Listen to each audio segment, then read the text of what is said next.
एकाच रात्री 10 दुकाने फोडण्याचा प्रयत्न, चोरट्याचा मुख्य बाजारपेठेत धुमाकूळ, 4 दुकानात चोरी।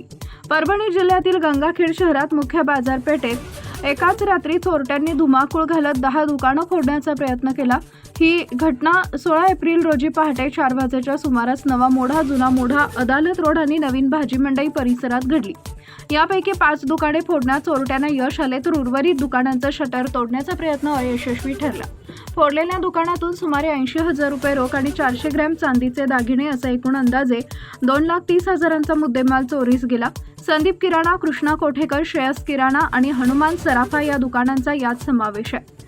चोरट्यांनी शटर वाकून आत प्रवेश केला, त्यामुळे मोठं नुकसान झालं। ही घटना अत्यंत वर्दळीच्या भागात घडल्यानं शहरात भीतीचं वातावरण निर्माण झालंय। सीसीटीव्हीत संशयित कैद झाले असून त्यांना लवकरात लवकर अटक करण्याची मागणी व्यापाऱ्यांनी केली आहे। टाइम्स ऑफ महाराष्ट्रसाठी परभणी जिल्हा प्रतिनिधी अनिल शेटे यांचा रिपोर्ट।